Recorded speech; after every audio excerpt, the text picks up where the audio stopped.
지난주일 우리는 어둠이 가득한 세상에 하나님의 선지자로 등장한 엘리야를 살펴보았습니다. 그래서 우리들도 어둠이 가득한 세상 속에서 낙심하거나 좌절하지 말고 빛의 자녀답게 어둠을 헤치고 세상을 밝히면서 하나님의 살아계심을 증거하는 삶을 살아야 한다고 말씀드렸습니다.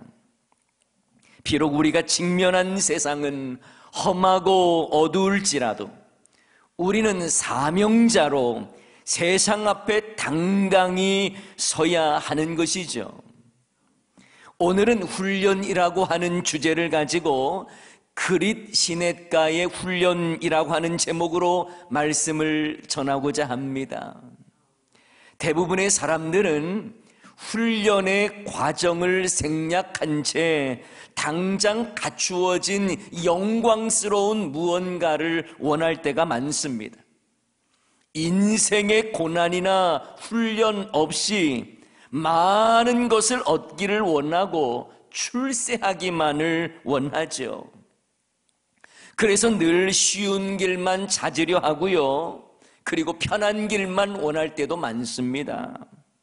그러나 혹독한 훈련을 거친 군인만이 실제 전쟁에 가서도 제대로 자신에게 맡겨진 작전을 수행할 수 있는 것처럼 훈련 없이는 열매가 있을 수 없고 고난 없이는 영광도 없는 법이죠.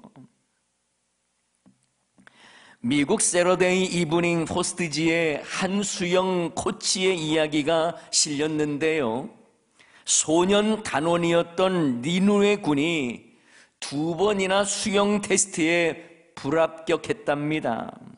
그런데 문제는 수영 코치의 합격 인정을 받아야만 정식 소년 단원 배지를 얻을 수가 있었는데요, 그 학생의 아버지, 2번이나 수영 테스트를 떨어진 이 학생의 아버지가 수영 테스트에서 떨어졌다는 그 사실 앞에 화를 내면서 다른 지역 단체로 옮겨서 쉽게 합격증을 받았다고 합니다. 그런데 그 다음에 여름 이 소년이 탄 보트가 뒤집혀졌는데 안타깝게도 수영이 서툴렀던 이 리누에 군은 익사했다라는 것이죠. 이처럼 평소에 힘들더라도 잘 견디고 훈련을 통과해내야 이 다급한 상황에서도 안전한 것입니다.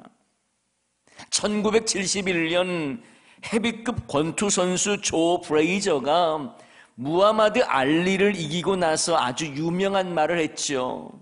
챔피언은 링 위에서 만들어지는 것이 아니라 링 위에서 인정받을 뿐이다.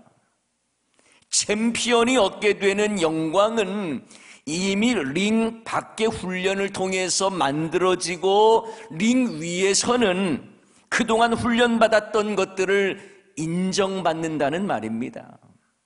이처럼 혹독한 훈련의 과정 없이는 좋은 선수로 인정받을 수가 없는 것이죠. 성도들의 훈련도 마찬가지입니다. 평소에 신앙훈련을 잘 받지 않으면 넘어지기 쉽습니다. 유혹받기 쉽습니다. 여러분, 왜 기존 교인들이 신천지 같은 이단에 빠졌을까요? 물론 여러 가지 이유가 있을 것입니다. 그런데 저는요, 기존 교회에 상당한 책임이 있다고 생각합니다.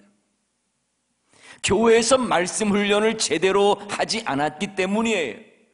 교회가 말씀 훈련을 제대로 시키지 않고 때 되면 그냥 직분 주고 성도들의 이 갈급함과 목마름에는 별로 관심을 기울이지를 못했기 때문입니다. 부모 세대가 젊은 이들에게 복음의 능력을 제대로 보여주지를 못했어요. 늘 실망만 보여줬습니다. 나뉘어지고 다투는 모습들만 보여줬어요. 그러니 이단들이 치밀하게 접근해 와서 관심을 주니까 젊은이들이 잘못된 이단에 빠지는 것 아닙니까? 교회에서 제대로 말씀 훈련 안 시키고 제대로 사랑을 보여주지를 않으니 이상한 곳에 가서 무료 성경 공부한다고 하고 상담받는다고 해서 이 사이비 상담소에 찾아가 이단에 빠져버리고 잘못된 교리에 세뇌를 당해버리는 것이죠. 여러분, 교회에서 하는 성경 훈련 단순한 프로그램으로 생각하지 마세요. 성경 훈련은 성숙한 예수님의 제자를 만들기 위한 훈련 과정입니다. 그러니 성도님들은요, 평소에 열심히 훈련 받으셔야 합니다. 그리고 교회는 성도들이 잘 훈련받을 수 있도록 필요한 기회를 제공해야 되는 거예요. 훈련을 받지 않고서는 제대로 된 영적 군사가 될 수 없는 것입니다. 그래서 저는 오늘 본문에서 엘리야가 그리시네가로 보내진 것은 하나님의 훈련 과정으로 이해하고 싶습니다. 하나님께서 엘리야를 그리시네가에 보내셔서 나름의 훈련을 시키신 거예요. 그런데요, 우리가 오늘 본문 말씀을 보면서 먼저 한 가지 궁금한 부분이 있습니다. 왜 하필 가뭄이었을까 하는 거예요. 구약 성경에서는요, 하나님의 심판에 대해서 다양한 모습으로 보여줬습니다. 이방 민족을 통해서 침략을 받는 그러한 심판도 있고요, 질병으로 인한 심판도 있고, 가뭄이나 그리고 우리 잘 알고 있는 출애굽을 위해서 10가지 재앙을 내린 것들도 마찬가지죠. 그런데 하나님께서 엘리야를 통해 가뭄을 선포하셨습니다. 이것은요, 하나님께서 이미 모세에게 이스라엘 백성들이 다른 신을 섬기고 절하면 하늘을 닫아서 비를 내리지 않게 하겠다라고 말씀하셨어요. 신명기 11장 16절 17절 말씀에 보면 너희는 스스로 삼가라 두렵건대 마음에 미혹하여 돌이켜 다른 신들을 섬기며 그것에게 절함으로 여호와께서 너희에게 진노하사 하늘을 닫아 비를 내리지 아니하며 땅이 소산을 내지 않게 하심으로 너희가 여호와께서 주신 아름다운 땅에서 속히 멸망할까 하노라. 이미 하나님께서는요, 모세를 통해서 너희들이 불순종하면 하늘을 닫아서 비를 내리지 않게 하겠다라고 말씀하셨어요. 여러분, 아방시대, 엘리야가 있었던 이 아방시대는 얼마나 우상숭배가 심했는지 모릅니다. 바알이 풍요의 신이라고 그들은 생각을 했고, 그가 비를 내려준다고 생각을 했어요. 그들이 잘 사는 것도 바알이 비를 때에 맞게 내려줬다라고 착각을 했던 것입니다. 이러한 이스라엘 백성들을 향해서 하나님은 엘리야 선지자를 통해서 가뭄을 선언합니다. 이것은 이스라엘 백성들이 불순종하고 우상 숭배했던 것에 대한 심판이면서도 동시에 바알 신에 대한 하나님의 심판이기도 했습니다. 그래서 하늘의 문을 닫는 것이죠. 자, 그런데요, 엘리야가 아방에게 수년 동안 가뭄이 일어날 것을 선포한 후에 하나님은 엘리야를 그리시네가에 가서 숨게 하십니다. 엄밀하게 말하면 아방을 피해서 도망가게 하셨다고 볼 수 있어요. 아하방의 막강한 권력을 피해 숨게 하신 피난처가 바로 그리시네가입니다. 처음에야 아하방도 별 이상한 놈이 와서 헛소리를 한다고 생각을 했겠죠. 그러나 시간이 지나면서 엘리야의 예언대로 비가 오지를 않습니다. 그러자 아마도 엘리야를 지명수배하려고 했을 것입니다. 그래서 하나님은 엘리야를 미리 피난처인 그리시네가로 보내신 거예요. 그런데 저는 하나님께서 엘리야를 그리시네가로 보내신 것은 피난처로 보내심과 동시에 그곳에서 엘리야를 훈련시키신 그런 현장이 바로 그리시네가였다라고 말씀드리고 싶습니다. 여러분도 아시다시피 하나님은 아합과 이세벨을 심판하기 위해서 큰 군대를 준비시키지 않았습니다. 오히려 너무 평범하고 초라하기까지 한 이 엘리야 한 사람을 통해서 말씀을 주셨고 왕 앞에 서게 했습니다. 그래서 엘리야에게는요, 앞으로 아합 왕의 강력한 힘과 권세 앞에 주눅들지 말아야 할 담대함이 필요했던 거예요. 그러니 하나님은 엘리야를 숨기시되 동시에 훈련을 시키십니다. 어떤 훈련이었을까요? 그의 훈련 내용은 하나님의 주권과 보호하심을 체험하는 훈련이었습니다.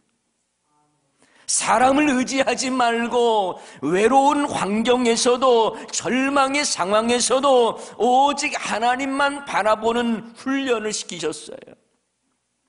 여러분, 사냥개들 아시죠? 사냥개들이요, 자신의 몸보다 훨씬 큰 곰이나 호랑이 앞에서 주눅들지 않고 맹렬하게 지저대고 쫓는 이유가 뭡니까? 그 이유는 나를 키워주고 나를 늘 지켜준 주인이 뒤에 총 들고 있다는 것을 믿기 때문에 그래요.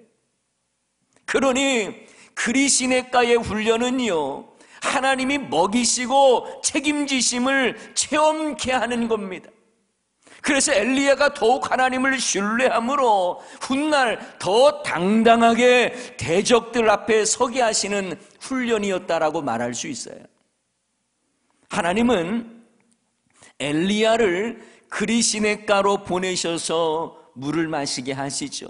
이 가뭄의 때에도 물을 마시게 합니다. 그리고 놀랍게도 까마귀들이 가져다주는 떡과 고기를 통해서 엘리야는 아침 저녁으로 떡과 고기를 먹습니다. 그런데 왜 제가요, 까마귀들이 가져다주는 떡과 고기를 엘리야가 먹었다는 것이 놀랍다고 말씀드리냐면요, 이유가 있어요. 구약의 세계관, 특히 레위기 말씀을 보면요, 까마귀는 유대인들에게 있어서 부정한 짐승이에요. 그런데 거룩하신 하나님께서 부정하다고 여겨지는 까마귀를 통해서 엘리야를 먹이셨다는 것이 대단히 어색하게 보입니다. 그러나 하나님은 만물의 주인이시기에 하나님이 사용하시겠다 하시면 아무리 비천해도 쓰임 받는 거예요. 설령 그것이 까마귀라고 해도 하나님이 쓰시겠다고 하면 쓰임 받는 것입니다. 아무리 부정하다 여겨지는 까마귀라고 해도 하나님이 사용하시면 주의 선지자를 먹이는 일에도 사용되더라는 거예요. 하나님이 쓰시겠다고 하면 쓰임 받는 것입니다. 예수님께서 예루살렘에 입성하실 때에 새끼 나귀를 쓰시겠다고 하니 이 초라한 새끼 나귀라도 쓰임 받은 것처럼 엘리야도요, 여러분 생각해 보세요. 별 볼 일 없는 인생 아니었습니까? 예, 시골뜨기와도 같아요. 그런데 하나님이 엘리야를 사용하시니까 그가 하나님의 선지자로 쓰임 받는 것입니다. 하나님은 약한 자를 들어 사용하심으로 강한 자를 부끄럽게 하세요. 라합이라고 하는 여인을 한번 생각해 보세요. 이 라합이라고 하는 여인은요, 이방 여인이면서도 기생이었습니다. 그러나 하나님은 라합을 들어서 보아스의 어머니가 되게 합니다. 룻이라고 하는 여인도 한번 생각해 보세요. 이삭 주워 먹으며 살아갈 수밖에 없었던 이방 여인, 과부였던 이 룻, 이 모압 여인조차도 하나님은 보아스의 아내로 삼아 주십니다. 그래서 이새와 다윗의 족보를 이어가게 하셨고 결국 예수님의 구원 계보에도 이름을 올리지 않습니까? 이처럼 부정하다 여겨진 자들조차도 구원의 계보에 넣으시는 분이 바로 우리 하나님이세요. 우리가 잘나서 쓰임받는 게 아닙니다. 우리의 모습이 초라하고 부족할지라도 주님이 쓰시겠다 하면 쓰임받는 겁니다. 단순히 스펙 쌓는다고 하나님이 쓰시는 게 아니에요. 물론 우리가 열심히 노력하는 건 중요합니다만 우리가 부족해도 주님의 마음을 움직이고 주님께서 사용하시겠다고 하시면 쓰임받는 거예요. 우리가 위대해서 하나님이 저와 여러분을 사용하시는 것이 아니라 하나님이 위대하시기 때문에 나 같은 자도 사용하시는 줄을 믿습니다. 저에게는요, 볼펜이 참 많아요. 여기저기에서 기념품으로 받는 볼펜이 참 많습니다. 그런데요, 어떤 볼펜은 참 비싼 펜이기도 하고요. 그런데 비싼 펜이긴 한데 저하고는 딱 안 맞는 펜들이 있어요. 반면에 어떤 펜은요, 싼 것이지만 제 손에 딱 감기고 얼마나 잘 써지는지 몰라요. 제 마음에 딱 드는 펜이 있습니다. 여러분, 제 마음에 드는 건 가격의 문제가 아니더라고요. 하나님께서 우리를 사용하시는 것도 우리가 얼마나 대단한가를 통해서 쓰임받는 게 아니에요. 하나님의 특별한 은혜예요. 사실 여러분, 예수님의 제자들 한번 생각해 보세요. 학벌 좋고 문벌 좋고 직업 좋고 성격 좋고 지혜로운 사람 없습니다. 그나마 있다면 셈이 빨라서 돈꾀를 맡은 가룟 유다 정도가 아니겠습니까? 그러나 예수님은 약한 자를 강하게 하시되 고쳐 쓰시고 다듬어 쓰시는 일의 전문가세요. 까마귀조차 사용하신 하나님께서 볼품없는 우리들도 붙잡아 주시기만 하면 귀하게 쓰임 받는 줄을 믿습니다. 고린도전서 1장 27절 말씀 우리 한번 읽어볼까요? 그러나 하나님께서 세상에 미련한 것들을 택하사 지혜 있는 자들을 부끄럽게 하려 하시고 세상에 약한 것들을 택하사 강한 것을 부끄럽게 하려 하시며, 하나님의 방법이, 여러분, 엘리야가요, 까마귀가 가져다 오는 이 떡과 고기를 먹으면서 무슨 생각을 했을 것 같습니까? 까마귀조차 사용하시는 하나님을 바라보면서 미천한 자신을 사용하신다고 하는 확신이 들지 않았을까요? 그리고 아침 저녁에 떡과 고기를 가져오는 까마귀를 보면서 말로만 들었던 이 출애굽 때에 행하셨던 하나님의 놀라운 역사, 하늘의 만나와 메추라기로 먹이셨던 그 하나님의 은혜를 생각하게 하지 않았을까요? 하나님께서 내가 너를 먹이겠다, 내가 너를 책임지겠다고 하는 그 손길을 경험하지 않았겠습니까? 그러니 엘리야는 아합 왕을 피해 지명수배가 되어 그리시네가에 숨어 있지만 지금은 물론이거니와 앞으로도 어떤 상황에서도 하나님이 나를 먹이시고 나의 목마름을 채워주시고 나를 지켜 보호해 주실 것을 확신하지 않았겠습니까? 그래서 저는 그리시네가의 훈련은 하나님이 먹이시고 지키시고 늘 함께 하심을 깊이 체험하는 훈련 과정이었다고 생각합니다. 하나님은 엘리야에게 숨는 연습을 시키셨어요. 하지만 그리 시냇가에 숨는 동안 하나님의 사랑을 깊이 깨닫고 하나님의 보호하심을 깊이 깨닫고 하나님이 나를 먹이시고 채우시는 그 은혜를 깊이 깨달았던 거예요. 그 피난처에서 하나님의 사랑을 깊이 체험한 것입니다. 그러니 그리 시냇가에 머물렀던 그 기간은 주님과의 깊은 교제가 있었고 하나님의 먹이시고 지키시고 책임져 주시는 그 사랑을 몸소 체험한 훈련 기간이었다고 볼 수 있습니다. 그렇다고 여러분, 그리 시냇가에 머무는 기간 배불렀을까요? 그렇진 않았을 거예요. 아침 저녁으로 필요한 만큼 하나님께서 주셨을 겁니다. 까마귀들이 가져온 떡과 고기니 그 양이 뭐 대단했겠습니까? 그러나 하나님의 변함없으신 은혜를 경험하고 그가 가뭄의 상황에 있다 할지라도 먹을 것을 공급하시는 하나님의 은혜를 발견했다는 것이 중요하지, 그가 뭐 거기에서 호의호식하면서 배불렀겠습니까?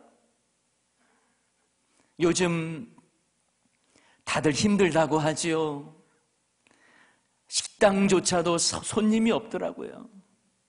어떤 분은 코로나 바이러스보다 위축된 경기가 더 힘들다고 말하는 분들 많습니다. 저희 교회 성도님들이라고 예외는 아닐 것입니다. 그래서 제 마음도 많이 무겁습니다. 그러나 힘든 상황에 있을지라도 하나님은 우리가 버텨낼 수 있도록 먹이시고 공급해 주실 줄을 믿습니다. 뭐 그것들이 대단해서가 아니라 어쩌면 겨우 먹고 사는 것일 수 있을지라도 그 안에 담겨진 하나님의 사랑을 볼 수 있는 자가 훈련 잘 받고 있는 자예요. 그런데 어떤 사람은요, 그리 시냇가와 같은 상황에서 하나님의 공급하시는 은혜에 감사하기는커녕 겨우 이것이 뭐냐고 불평하는 사람들도 있을 것입니다. 물론 주어진 환경이 내 머리로 이해가 안 될 때가 많아요. 그러나 그리 시냇가에 머물게 하신 하나님의 은혜, 그리고 먹이시고 공급하시고 책임지시는 하나님의 은혜를 보는 사람은 훈련 잘 받고 있는 거예요.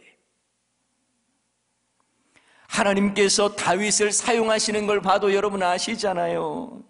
다윗이 골리앗을 무찌르고 바로 왕이 된 게 아니에요. 하나님은 다윗을 고생시키십니다. 심지어 10년 넘게 사울왕을 피해 도망 다니지 않습니까? 아둘람굴에서도 하나님이 훈련시키십니다. 엔게디 광야에서도 하나님이 훈련시키십니다. 심지어 블레셋 땅에 들어간 그곳에서도 하나님이 훈련시키세요. 하나님께서 좀 쉽게 인도하시면 얼마나 좋겠어요. 우리에게도 고통이 없고 고난이 없고 그저 모든 것들이 그냥 순적하게 진행되면 얼마나 좋겠어요. 그런데 하나님은 다윗을 뺑뺑이 돌리듯 여기저기 숨게 하시고 괴롭게 하십니다. 그러나 그 과정을 통해서 고백할 수 있는 것은 여호와 하나님은 나의 피난처가 되십니다. 주님은 나의 피할 바위가 되십니다. 주님께서 나를 먹이시고 책임져 주십니다. 이 신앙 고백이 다윗에게는 끊이지 않았어요. 시편 46편 1절 말씀을 우리 함께 보겠습니다. 하나님은 우리의 피난처시요 힘이시니 환난 중에 만날 큰 도움이시라. 아멘. 하나님께서 여러분 또한 모세를 사용하시는 것도 마찬가지 아닙니까? 바로의 왕궁에서 떵떵거리면서 부족함이 없이 살아가던 이 공주의 아들로서의 모세가 아니라 미디안 광야에서 도망간 후에 가시덤불과도 같은 인생이 돼버린 보잘것없는 이 모세, 그 인생 말년에 하나님은 모세를 사용하셨어요. 하나님은 모세를 훈련의 과정을 통해서 완전히 낮춰주십니다. 자기 자신에게는 아무런 소망이 없다는 것을 깨우쳐 주십니다. 그리고 하나님이 그를 다듬어 사용하십니다. 이처럼 하나님은 누군가를 사용하실 때에 다듬어 사용하시는 거예요. 그런데 문제는 우리가 그 훈련을 거부하고 불평하고 받으려 하지 않는다는 것입니다. 여러분, 맷돌은 천천히 돌릴수록 고운 가루가 나온다라는 말 들어보셨습니까? 하나님께서도 우리를 사용하실 때에 조금씩 다듬어 가시고 천천히 만들어 가세요. 사실 우리 생각에야 하나님이 엘리야를 바로 세워서 아우방과 맞짱 뜨게 만들고 바로 갈멜산으로 올려보내서 기적부터 보여주기를 원하셨겠지만, 우리는 원하지만 하나님은 그렇게 하지 않으셨습니다.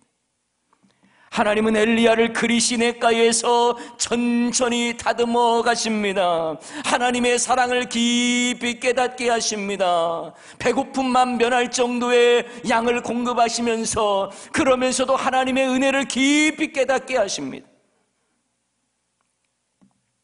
그리시네가에서 엘리야는 깨달았을 거예요. 자신을 먹이는 까마귀를 보면서, 그래, 나도 저렇게 부정하고 자격 없는 자인데 하나님이 나를 사용하시면 나도 주의 일에 쓰임받는구나. 하나님은 저 미물을 통해서도 나를 먹이시는데, 물과 음식과 생명 그 모든 것도 하나님이 나를 책임져 주시는구나. 이걸 깨달으면서 하나님의 변함없는 사랑을 깊이 체험하는 시간이 되었을 것입니다. 사랑하는 여러분, 우리가 살아가는 모든 인생은 훈련 중이에요. 물론 훈련을 좋아하는 사람은 거의 없을 겁니다. 그러나 훈련을 통해서 하나님은 우리를 깨우쳐 주시고 다듬어 가시고 든든히 세워 가십니다. 지금 우리를 두렵게 하는, 우리를 위협하는 코로나19도 우리가 영적으로 깨닫고 잘 훈련받아 극복해내야 할 훈련입니다. 이 일을 통해서도 하나님이 일하시고자 하시는 그 뜻을 깨닫는 영적인 지혜가 필요합니다. 저는 이 일에 한국교회를 향해 경각심을 일깨워 주시는 하나님의 의도가 있다고 생각합니다. 그동안 너무 안일하게 신앙생활을 해왔던 우리들, 교회가 세상과 전혀 다르지 않았고 새 속에 물들고 탐욕이 가득했던 교회를 향한 하나님의 경고 메시지가 담겨져 있는 거예요. 세상을 감동시키기는커녕 실망만을 안겨주었던 교회 모습들, 그래서 교회가 교회되지 못했던 우리들의 모습을 회개하는 기회로 삼아야 하는 것이죠. 그러나 여러분, 이 일을 통해서도 여전히 사랑하시고 함께하시고 먹이시고 책임져 주시는 하나님의 변함없는 사랑을 깊이 경험해야 할 줄을 믿습니다. 우리를 지키시고 책임져 주시는 하나님의 보호하심을 우리는 체험해야 해요. 엘리야가 그리시네가에 가서 그곳에서도 주님을 깊이 체험하고 영적 훈련을 받은 것처럼 우리도 지금의 이 상황 속에서도 그리시네가에서의 훈련처럼 주님의 사랑을 더 깊이 체험하는 훈련을 받아야 하는 것입니다. 내가 너를 먹이겠다, 내가 너를 지키겠다, 내가 너를 보호하겠다, 내가 너를 책임지겠다고 하는 그 하나님의 사랑을 깊이 체험해야 하는 것입니다. 사랑하는 여러분, 우리 모두도 그리시네가의 훈련을 통해서 하나님을 더 신뢰합시다. 그리고 하나님을 더 바라보며 의지하십시다. 도망자 엘리야조차도 먹이시고 책임져 주시고 훈련시키신 하나님께서 저와 여러분도 책임지시고 먹이시고 인도해 주실 것을 믿습니다. 그 하나님의 놀라운 사랑을 깊이 깨닫는 저와 여러분의 삶이 다 되시기를 주님의 이름으로 간절히 축원합니다.